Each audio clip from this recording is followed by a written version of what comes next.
Hello ನಮಸ್ತೆ, ಎಲ್ಲರೂ ಹೇಗಿದ್ದೀರಾ? Welcome to simple life in Oman. ಯಾರೆಲ್ಲ ನಮ್ಮ ಚಾನಲ್ನ ಸಬ್ಸ್ಕ್ರೈಬ್ ಮಾಡ್ಕೊಂಡಿದ್ದೀರಾ ಅವರಿಗೆಲ್ಲ ತುಂಬ ಥ್ಯಾಂಕ್ಸ್. ಇನ್ನೂ ಯಾರೆಲ್ಲ ಸಬ್ಸ್ಕ್ರೈಬ್ ಮಾಡ್ಕೊಂಡು ದಯವಿಟ್ಟು ಸಬ್ಸ್ಕ್ರೈಬ್ ಮಾಡ್ಕೊಳ್ಳಿ. ಹಾಗೆ ನಿಮ್ಮ ಫ್ಯಾಮಿಲಿ ಫ್ರೆಂಡ್ಸ್ ಜೊತೆ ಎಲ್ಲ ಶೇರ್ ಮಾಡ್ಕೊಳ್ಳಿ.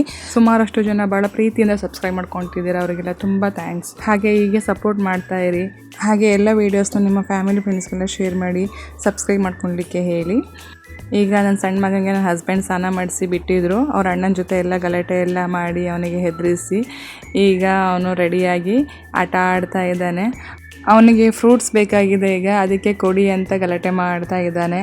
ಅವನಿಗೆ ಹೆದರ್ಕೊಂಡು ಈಗ ನಾವು ಫ್ರೂಟ್ಸು ಹಾಗೆ ಚಿಪ್ಸು ಏನೇ ಇದ್ದರೂ ಕೂಡ ಈ ರೀತಿ ಬೀರುಗಳಲ್ಲಿ ಹಾಕಿ ಲಾಕ್ ಮಾಡಿ ಇಡ್ತೀವಿ. ಯಾಕಂತ ಅಂದರೆ ಅವನಿಗೆ ತುಂಬ ಇಷ್ಟ ಫ್ರೂಟ್ಸ್ ಎಲ್ಲ ಅಂತ ಅಂದರೆ ಸುಮ್ಮನೆ ಕೇಳ್ತಾ ತಿಂತಾನೆ ಇರ್ತಾನೆ. ಅದಕ್ಕೋಸ್ಕರ ಅದನ್ನೆಲ್ಲ ಹೈಡ್ ಮಾಡಿ ಇಟ್ಟಿದ್ದೀವಿ. ಅವನಿಗೆ ಹೆಚ್ಚಿಗೆ ಕೊಡಬಾರ್ದು ಅಂತಲೂ ಹೇಳಿದ್ದಾರೆ. ಅದಕ್ಕೋಸ್ಕರ ನಾವೀಗ ಎಲ್ಲ ಅವಾಯ್ಡ್ ಮಾಡಿದ್ದೀವಿ ಅವನಿಗೆ. ಈಗ ನೋಡಿ ಇಲ್ಲಿ ಫುಲ್ ಗಲಾಟೆ ನಡೀತಾ ಇದೆ. ಅವನಿಗೀಗ ಓಪನ್ ಮಾಡಿ ಕೊಡಬೇಕು ಈಗ. Oh my God. ಹಾಗೆಯೇ ಹೊರಗಡೆ ಮಳೆ ಜೋರಾಗಿ ಬರ್ತಿತ್ತು. ಮಧ್ಯಾಹ್ನ ಸಿಕ್ಕಾಪಟ್ಟೆ ಮಳೆ ಇತ್ತು. 2-3 ದಿನ ಬಿಡದೇ ಮಳೆ ಬರ್ತಾನೆ ಇತ್ತು. ಇಂಡಿಯಾದಲ್ಲಿ ಮಳೆ ಬರ್ತಿದೆಯೋ ಹೇಗೆ ಅಂಥೇಳಿ ಕಮೆಂಟ್ ಮಾಡಿ ತಿಳಿಸಿ. ಬಟ್ ನಮಗೆ ಮಾತ್ರ ಇಲ್ಲಿ ಮಳೆ ಬರ್ತಾನೆ ಇದೆ. ಹೊರಗಡೆ ಮಳೆ ಬರ್ತಾ ಇದೆ. ಇಲ್ಲಿ ಬಿಸಿ ಬಿಸಿ ರಾಗಿ ಮುದ್ದೆ ಹಾಗೂ ಹೆಸರು ಕಾಳು ಸಬ್ಬಸಿಗೆ ಸೊಪ್ಪಿನ ಬಸ್ಸಾರು ಮಾಡೋಣ ಅಂಥೇಳಿ ರೆಡಿ ಮಾಡ್ತಾ ಇದ್ದೆ. ಈಗ ನಾನು ಓವರ್ನೈಟ್ ನೆನೆಸಿಟ್ಟಿದ್ದೀನಿ ಹೆಸರು ಕಾಳನ್ನು. ಹಾಗೆಯೇ ಸಬ್ಬಸಿಗೆ ಸೊಪ್ಪನ್ನು ಕ್ಲೀನ್ ಮಾಡಿಬಿಟ್ಟು ಅದನ್ನು ಈಗ ವಾಶ್ ಮಾಡಲಿಕ್ಕೆ ಅಂಥೇಳಿ ನೀರಲ್ಲಿ ಉಪ್ಪು ಹಾಕಿ ಇಟ್ಟಿದ್ದೀನಿ. ಈಗ ನಾನು ಹೆಸರು ಕಾಳನ್ನು ವಾಶ್ ಮಾಡಿ ಅದಕ್ಕೆ ಸ್ವಲ್ಪ ಉಪ್ಪನ್ನು ಹಾಕಿ ಬೇಯಲಿಕ್ಕೆ ಇಡ್ತಾ ಇದ್ದೀನಿ. ಇದು ನಮ್ಮ ಕರ್ನಾಟಕದ ಫೇಮಸ್ ಡಿಶ್ ಅಲ್ವಾ. ಎಲ್ಲೇ ಹೋದರೂ ಎಲ್ಲೇ ಇದ್ದರೂ, ದೇಶ ಬಿಟ್ಟು ದೇಶದಲ್ಲಿದ್ದರೂ ಅಥವಾ ಊರಲ್ಲಿ ಬಿಟ್ಟು ಬೇರೆ ಊರಲ್ಲಿದ್ದರೂ ಕೂಡ ಸಿಕ್ಕಾಪಟ್ಟೆ ಇಷ್ಟಪಟ್ಟು ತಿಂತೀವಿ. ಯಾರೇ ಆಗಿರ್ಬೋದು, ಮಕ್ಕಳು ಹಾಗೆ ದೊಡ್ಡವರು ಯಾರೇ ಇದ್ದರೂ ಕೂಡ ಇದು ತುಂಬ ಟೇಸ್ಟಿಯಾಗಿರುತ್ತೆ. ನಮ್ಮ ಕರ್ನಾಟಕದವರಿಗಂತೂ ಈ ರೆಸಿಪಿ ಹೇಳೋದೇ ಬೇಡ, ಎಲ್ಲರೂ ಮನೆಯಲ್ಲೂ ಮಾಡೇ ಮಾಡ್ತಾರೆ. ಬಟ್ ಇಲ್ಲಿ ನನ್ನ ಫ್ರೆಂಡ್ಸ್ ಕೆಲವೊಬ್ರು ಇದ್ದಾರೆ, ಅವರಿಗೆ ಮುದ್ದೆ ಎಲ್ಲ ಮಾಡ್ಲಿಕ್ಕೆ ಬರಲ್ಲ. ಅವ್ರು ಕೇಳ್ತಾ ಇರ್ತಾರೆ, ನೀವೆಲ್ಲ ಹೇಗೆ ಮುದ್ದೆ ಮಾಡ್ತೀರಾ, ನೀವು ಕರ್ನಾಟಕದವರೆಲ್ಲ ತುಂಬ ಚೆನ್ನಾಗಿ ನಿಮಗೆ ಮುದ್ದೆ ಮಾಡೋಕ್ಕೆ ಬರುತ್ತೆ ಅಂತ ಎಲ್ಲ ಕೇಳ್ತಾ ಇರ್ತಾರೆ. ಅವ್ರಿಗೂ ಎಲ್ಲ ಕೆಲವೊಮ್ಮೆ ರೆಸಿಪಿ ಎಲ್ಲ ಹೇಳ್ತಾ ಇರ್ತೀನಿ. ಅದಕ್ಕೆ ಈಗ ಒಂದು ಸತಿ ನಾನೀಗ ವೀಡಿಯೋ ಮಾಡಿ ಹಾಕೋಣ ಅಂಥೇಳಿ ಹಾಕ್ತಾ ಇದ್ದೀನಿ. ಹೊರಗಡೆ ಮಳೆ ಬರ್ತಾ ಇದೆ. ಇಲ್ಲಿ ಈಗ ಬಿಸಿ ರಾಗಿ ಮುದ್ದೆ ಹಾಗೆ ಬಸ್ಸಾರು ಪಲ್ಯ ಎಲ್ಲ ರೆಡಿ ಆಗ್ತಾ ಇದೆ. ತುಂಬ ಟೇಸ್ಟಿಯಾಗಿ ಆಗಿತ್ತು ಕೂಡ. ಕೆಲವೊಬ್ಬರು ಬೇರೆ ಬೇರೆ ರೀತಿಯಲ್ಲಿ ಬಸ್ಸಾರನ್ನು ಮಾಡ್ತಾರೆ. ಕೆಲವೊಬ್ಬರು ಅದಕ್ಕೆ ಖಾರ ರುಬ್ಬಿ ಹಾಕಿಬಿಟ್ಟು ಮಾಡ್ತಾರೆ. ಕೆಲವೊಬ್ಬರು ಖಾರವನ್ನು ರುಬ್ಬಿ ಇಟ್ಕೊಳ್ತಾರೆ. ಇಲ್ಲಿ ನಾವು ನಮ್ಮ ಶಿಕಾರಿಪುರದ ಕಡೆ ಹೇಗೆ ಮಾಡ್ತೀವಿ ಆ ರೀತಿಯಲ್ಲಿ ನಾನೀಗ ಈ ಒಂದು ಬಸ್ಸಾರನ್ನು ಮಾಡ್ತಾಯಿದ್ದೀನಿ. ಈಗ ಚೆನ್ನಾಗಿ ಈ ಸೊಪ್ಪು ಹಾಗೆ ಕಾಳು ಬೆಂದಿದೆ. ಈ ರೀತಿಯಾಗಿ ನಾನೀಗ ಇದನ್ನು ಬೇರೆ ಪಾತ್ರೆಗೆ ಹಾಕ್ತಾ ಇದ್ದೀನಿ. ನನಗೀಗ ಇದ್ರ ನೀರು ಬೇಕು, ಯಾಕಂತಂದರೆ ಬಸ್ಸಾರು ಮಾಡಲಿಕ್ಕೆ. ಇದೀಗ ನಾವು ಪಲ್ಯ ಮಾಡ್ಕೊಬೇಕು. ಅದಕ್ಕೋಸ್ಕರ ಈ ರೀತಿ ಸಪ್ರೇಟಾಗಿ ತೆಗೆದಿಟ್ಕೊಳ್ತಾ ಇದ್ದೀನಿ. ನೋಡಿ ಈ ರೀತಿಯಾಗಿ ಚೆನ್ನಾಗಿ ಬೆಂದಿದೆ ಈಗ ಕಾಳು ಮತ್ತು ಸೊಪ್ಪು. ತುಂಬ ಓವರ್ ಕುಕ್ ಮಾಡಬಾರ್ದು, ಅವಾಗ ತುಂಬ ಮೆದುವಾಗುತ್ತೆ, ಅವಾಗ ಟೇಸ್ಟ್ ಸಿಕ್ಕಲ್ಲ. ಈಗ ಸ್ವಲ್ಪ ಎಣ್ಣೆಯನ್ನು ಹಾಕಿ ಅದಕ್ಕೆ ನಾನು ಸಾಸಿವೆ, ಜೀರಿಗೆ ಹಾಗೆ ಉದ್ದನ್ನು ಹಾಕ್ತಾ ಇದ್ದೀನಿ. ಅದಕ್ಕೆ ಸ್ವಲ್ಪ ಬೆಳ್ಳುಳ್ಳಿ ಹಾಗೆಯೇ ಈರುಳ್ಳಿ, ಹಸಿಮೆಣಸನ್ನು ಹಾಕಿ ತುಂಬ ಚೆನ್ನಾಗಿ ಇದನ್ನು ಬಾಡಿಸ್ಕೊಬೇಕು. ಈಗ ಸಾಸಿವೆ, ಜೀರಿಗೆ, ಉದ್ದಿಬೇಳೆ ಸ್ವಲ್ಪ ಫ್ರೈ ಆದಮೇಲೆ ನಾನೀಗ ಈರುಳ್ಳಿ, ಹಸಿಮೆಣಸು ಹಾಗೆಯೇ ಬೆಳ್ಳುಳ್ಳಿಯನ್ನು ಹಾಕ್ತಾಯಿದ್ದೀನಿ. ಬೆಳ್ಳುಳ್ಳಿ ಜಾಸ್ತಿ ಹಾಕಿದಾಗ ಆ ಫ್ಲೇವರಿಂದ ತುಂಬ ಚೆನ್ನಾಗಿ ಈ ಒಂದು ಪಲ್ಯ ಆಗುತ್ತೆ. ಸ್ವಲ್ಪ ಕರಿಬೇವಿನ ಸೊಪ್ಪನ್ನು ಆ್ಯಡ್ ಮಾಡಿದ್ದೀನಿ. ಇದು ತುಂಬ ಚೆನ್ನಾಗಿ ಬೇಯಬೇಕು, ಇಲ್ಲ ಅಂತ ಅಂದರೆ ಅಷ್ಟು ಟೇಸ್ಟಿಯಾಗಿ ಬರೋಲ್ಲ. ನೋಡಿ ಈ ರೀತಿಯಾಗಿ ಚೆನ್ನಾಗಿ ಕೆಂಪಾಗಬೇಕು.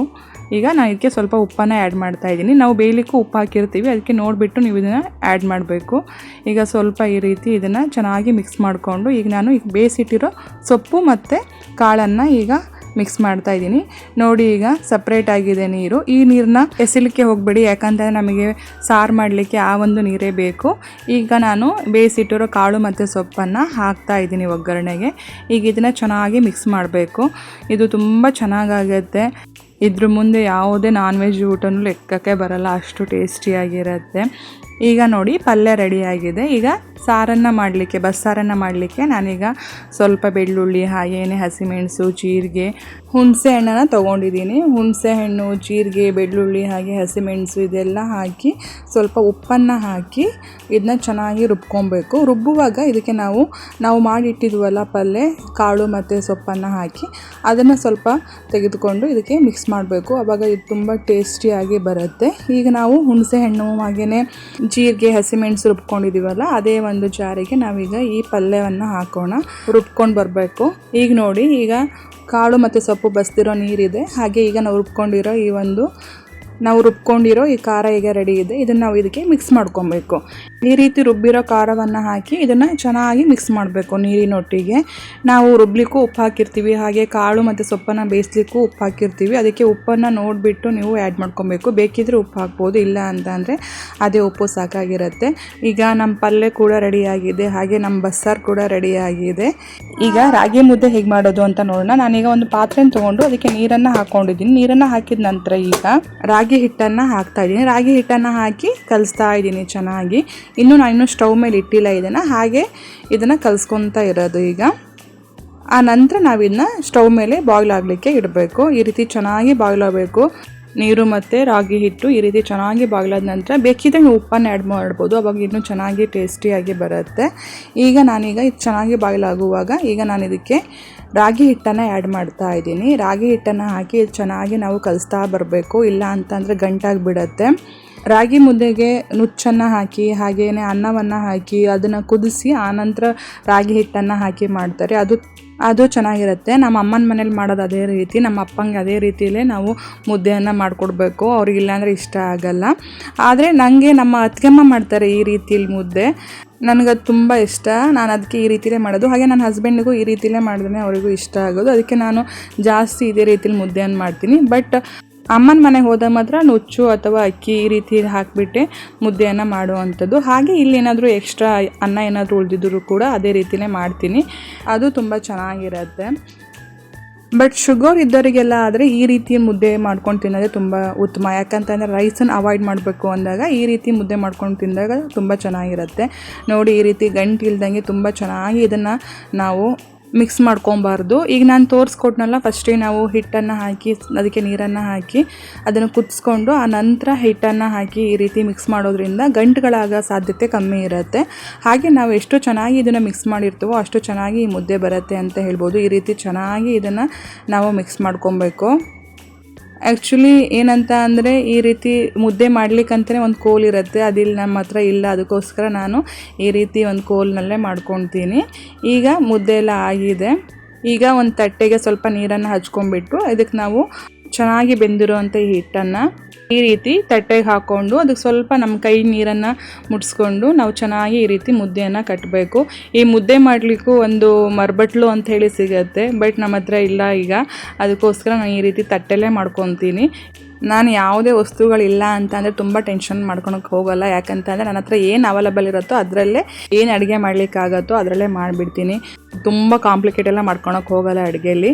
ನೋಡಿ, ಈ ರೀತಿ ಚೆನ್ನಾಗಿ ಮುದ್ದೆಯನ್ನು ಈ ರೀತಿ ತಟ್ಕೊಬೇಕು, ಆವಾಗ ತುಂಬ ಚೆನ್ನಾಗಿ ಬರುತ್ತೆ. ನೋಡಿ ಎಷ್ಟು ಸಾಫ್ಟಾಗಿ ಆಗಿದೆ ಅಂಥೇಳಿ. ನಾನೀಗ ಇಲ್ಲಿ 3 ಮುದ್ದೆಯನ್ನು ಮಾಡ್ತಾಯಿದ್ದೆ.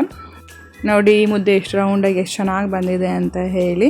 ನನ್ನ ಮಕ್ಕಳು ಕೂಡ ಮುದ್ದೆ ಎಲ್ಲ ತಿಂತಾರೆ, ಅದಕ್ಕೋಸ್ಕರ 3 ಮುದ್ದೆಯನ್ನು ಮಾಡ್ತಾಯಿದ್ದೆ ನಾನು. ಈಗ ಪ್ಲೇಟ್ ರೆಡಿ ಮಾಡೋಣ. ಎಷ್ಟು ಚೆನ್ನಾಗಿ ಕಾಣ್ತಿದೆ ನೋಡಿ. ಮಜ್ಜಿಗೆ ಮೆಣಸು ಊರಿಂದ ತಂದಿದ್ದು, ಹಾಗೆ ಉಪ್ಪಿನಕಾಯಿ ನಾನು ಮಾಡಿರೋ ಅಂಥದ್ದು ಇಲ್ಲೇ. ಹಾಗೆ ಮುದ್ದೆ ರೆಡಿಯಾಗಿದೆ. ಈಗ ನಮ್ಮ ಪಲ್ಯ ಕೂಡ ರೆಡಿಯಾಗಿದೆ, ಸಬ್ಬಸಿಗೆ ಸೊಪ್ಪು ಹಾಗೆಯೇ ಹೆಸರು ಕಾಳಿಂದು. ನಂತರ ನಾವು ಮಾಡಿರುವಂಥ ಬಸ್ಸಾರು, ಇದನ್ನು ನಾವು ಉದುಕ ಅಂತಲೂ ಕರೀತಾರೆ. ನಮ್ಮ ಕಡೆ ಎಲ್ಲ ಉದುಕ ಮುದ್ದೆ ಅಂತಲೇ ಕರೆಯೋದು. ಹಾಗೆ ಕೆಲವು ಕಡೆ ಎಲ್ಲ ಬಸ್ಸಾರು ಮುದ್ದೆ ಅಂತಲೇ ಕರೀತಾರೆ. ನೋಡಿ ಎಷ್ಟು ಚೆನ್ನಾಗಿ ಕಾಣ್ತಿದೆ ಅಂಥೇಳಿ. ಈ ಊಟದ ಮುಂದೆ ಎಂಥ ಲಕ್ಸುರಿ ಊಟ ಕೊಟ್ಟರು ಅದೆಲ್ಲ ಏನಕ್ಕೂ ಸಾಮಾನ್ಯ ಅಲ್ಲ, ಅಷ್ಟು ಚೆನ್ನಾಗಿರುತ್ತೆ.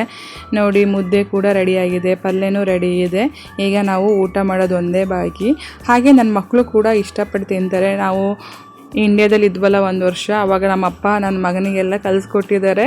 ನನ್ನ ಮಗ ಹಾಗೆ ನನ್ನ ಅಣ್ಣನ ಮಗ ನಮ್ಮ ಅಪ್ಪ ಎಲ್ಲ ಒಂದೇ ತಟ್ಟೆಲ್ಲಿ ಊಟ ಮಾಡ್ತಿದ್ರು. ಆ ರೀತಿಲಿ ಈಗ ಅವನಿಗೆ ಮುದ್ದೆನೂ ಅಭ್ಯಾಸ ಆಗಿದೆ. ಈಗ ನಮ್ಮ ಪ್ಲೇಟ್ ರೆಡಿ ಮಾಡ್ಕೊಂಡ ನಂತರ ಈಗ ನನ್ನ ಮಗನಿಗೆ ಪ್ಲೇಟ್ ರೆಡಿ ಮಾಡ್ತಾಯಿದ್ದೀನಿ. ಅವನಿಗೆ ಸಣ್ಣ ಮುದ್ದೆ ಒಂದು ಸ್ವಲ್ಪ ತಿಂತಾನೆ, ಅದಕ್ಕೋಸ್ಕರ ಅವನಿಗೆ ಒಂದು ಸಣ್ಣ ಮುದ್ದೆ ಹಾಗೆಯೇ ನಾವು ಮಾಡಿರುವಂಥ ಈ ಬಸ್ಸಾರು ಹಾಕಿ ಸ್ವಲ್ಪ ಅವನಿಗೆ ರೈಸನ್ನು ಹಾಕ್ತಾಯಿದ್ದೀನಿ. ಅವನು ಈಗ ಕಲಿತಾ ಇರೋದ್ರಿಂದ ಮುದ್ದೆ ತಿನ್ನೋದನ್ನ, ಅದಕ್ಕೆ ಸ್ವಲ್ಪ ಸಣ್ಣದಾಗಿ ಮುದ್ದೆಯನ್ನು ಕಟ್ಕೊಟ್ಟಿದ್ದೀನಿ ಅವನಿಗೆ. ಹಾಗೆ ಅವನಿಗೂ ಈ ರೀತಿಯಾಗಿ ಬಸ್ಸಾರು ಮುದ್ದೆ ಹಾಗೆ ನಾವು ಮಾಡುವಂಥ ತಂಬುಳಿ ಅದೆಲ್ಲ ತುಂಬ ಇಷ್ಟ. ನೆಕ್ಸ್ಟ್ ಯಾವುದಾದ್ರು ಒಂದು ವ್ಲಾಗಲ್ಲಿ ನಾವು ತಂಬುಳಿ ಹೇಗೆ ಮಾಡ್ತೀವಿ ಅನ್ನೋದನ್ನ ಶೇರ್ ಮಾಡ್ಕೊತೀನಿ. ನೋಡಿ, ಇದೀಗ ನನ್ನ ಮಗನ ಪ್ಲೇಟು, ಅವನ ಪ್ಲೇಟು ಕೂಡ ರೆಡಿ ಆಗಿದೆ. ತುಂಬ ಚೆನ್ನಾಗಾಗಿತ್ತು. ನಮ್ಮ ಮನೇಲಿ ನಮ್ಮ ಬಾವಂಗೂ ಕೂಡ ಈ ಮುದ್ದೆ ಬಸ್ಸಾರು ಅಂತಂದರೆ ತುಂಬ ಇಷ್ಟ. ದಿನದಲ್ಲಿ 3 ಟೈಮ್ ಕೊಟ್ಟರು 3 ಟೈಮು ತಿಂತಾರೆ. ಅವ್ರಿಗೆ ಅಷ್ಟೊಂದು ಇಷ್ಟ ಈ ಮುದ್ದೆ ಬಸ್ಸಾರು ಅಂತ ಅಂದರೆ. ಯಾರ್ಯಾರಿಗೆ ಮುದ್ದೆ ಬಸ್ಸಾರು ಅಂದರೆ ತುಂಬ ಇಷ್ಟ ಕಮೆಂಟ್ ಮಾಡಿ ತಿಳಿಸಿ. ಇದಿಷ್ಟು ಆಗಿತ್ತು ಇವತ್ತಿನ ವ್ಲಾಗು. ನೆಕ್ಸ್ಟ್ ವ್ಲಾಗಲ್ಲಿ ಮತ್ತೆ ಸಿಗ್ತೀನಿ. ದಯವಿಟ್ಟು ನಮ್ಮ ಚಾನಲ್ನ ಲೈಕ್ ಮಾಡಿ, ಶೇರ್ ಮಾಡಿ, ಹಾಗೆ ಸಬ್ಸ್ಕ್ರೈಬ್ ಮಾಡ್ಕೊಳ್ಳಿ. ಹಾಗೆ ಇನ್ಸ್ಟಾಗ್ರಾಮ್, ಫೇಸ್ಬುಕ್ಕಲ್ಲಿ ಸಿಂಪಲ್ ಲೈಫ್ ಒಮಾನ್ ಅಂತೇಳಿ ಪೇಜ್ ಇದೆ, ಫಾಲೋ ಮಾಡ್ಕೊಳ್ಳಿ. Thanks for watching.